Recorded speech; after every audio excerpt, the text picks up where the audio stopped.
It's safe to say that GTA 5 is reaching the end of its life, and that Rockstar is focusing completely on GTA 6 going forward.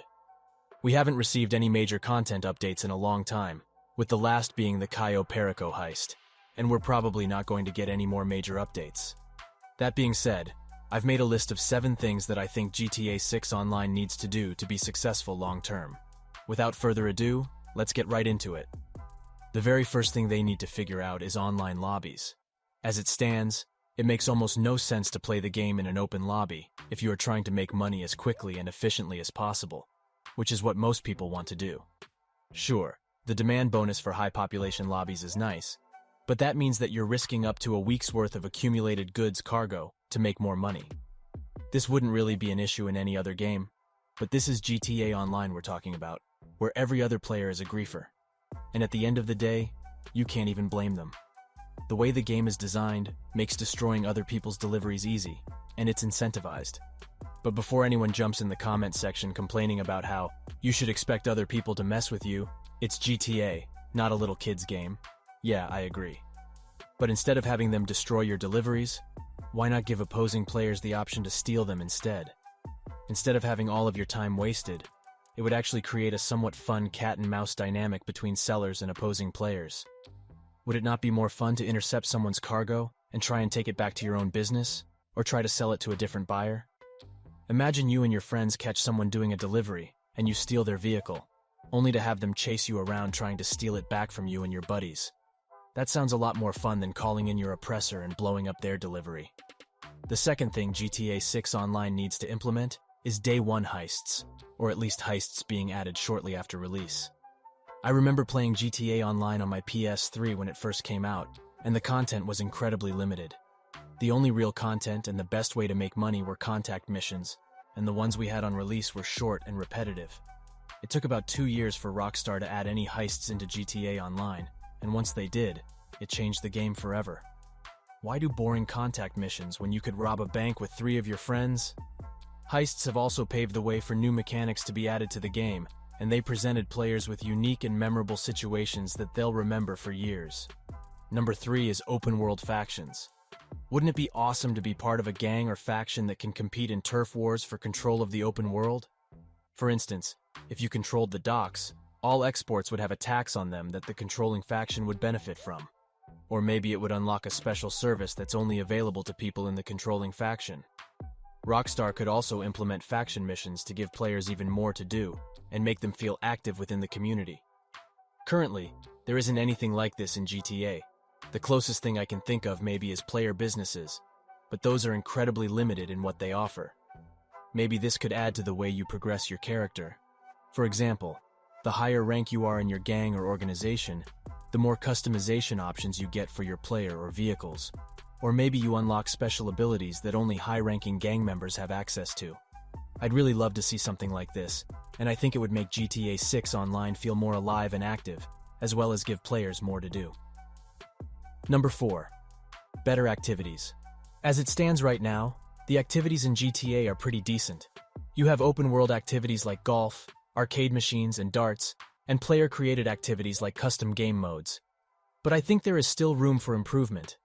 It would be interesting to see what the community can come up with if they were given even more tools to create their own game modes. I think we would see a lot of great content, and it would lift some of the burden off of Rockstar to release new missions and activities constantly. It would also greatly increase community interaction, something which I think GTA Online is in desperate need of. It would make a safe area for players to interact and do something new and fun, and it could be a good way to earn money in RP. Number 5 is single-player DLC. Some of the best content from the franchise came from its DLCs, especially GTA 4's DLCs, The Ballad of Gay Tony and The Lost and Damned.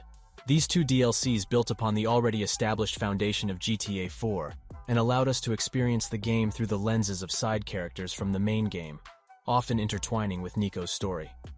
The Ballad of Gay Tony is centered around the character Luis, an assistant to legendary nightclub manager Tony Prince, who you may recognize from your nightclub in GTA Online. Throughout the story, you are tasked with helping Tony overcome various issues, including debts, issues with the mob, assassination attempts, and drug deals gone wrong. The most major plot point is the shipment of stolen diamonds which involves characters from both the main story and the Lost and the Damned. Speaking of the Lost and the Damned, this was another great DLC released by Rockstar for GTA 4. This time, however, you're in control of Johnny Klebitz, a ruthless biker part of the Lost Motorcycle Club. Johnny's story mostly revolves around trying to keep the Lost MC together by helping various gang members and criminals throughout Liberty City. Ultimately, this proves pointless, as the Lost MC gets into plenty of trouble, and even a full-blown civil war between opposing factions within the club. Overall, these two pieces of paid content provided so much more fun for players, adding new mechanics and activities and expanding the story of GTA 4. I really want to see something like this for GTA 6, as long as it's optional and doesn't get in the way of making a good game. I think it's safe to say we would all rather have no DLC than have it create pay-to-win features or worse content for the sake of having more to do. Sort of like what Ubisoft does. For number 6, improved AI.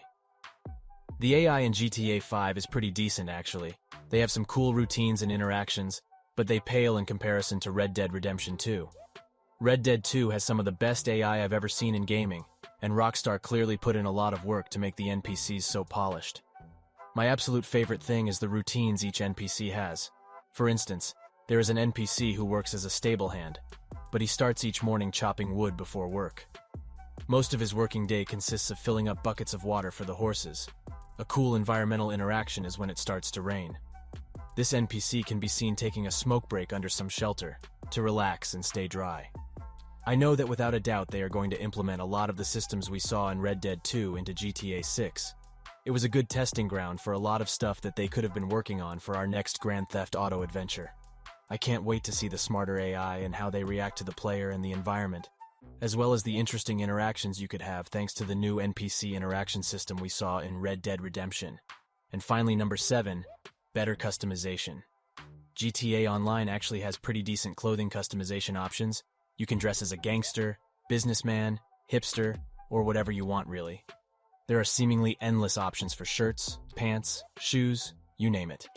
However, GTA Online does lack good character customization. Your options and how your character physically looks are rather limited, especially compared to most games nowadays. But of course, GTA 5 was released a decade ago, so we can cut it some slack. I still want to see more in-depth facial customization and hairstyles, maybe something like Elden Ring, but without a lot of the goofy and unholy settings. I just wear a mask for the most part because I think 90% of the characters in this game look either ugly or boring. Maybe it's just a lack of imagination, but I think it's mostly on the limitations of the game's dated engine. Anyways, is there something you think I missed? Let me know what you want Rockstar to add to GTA 6 Online to make it even better than GTA 5 Online. Like always, thanks for watching. I'll see you next time.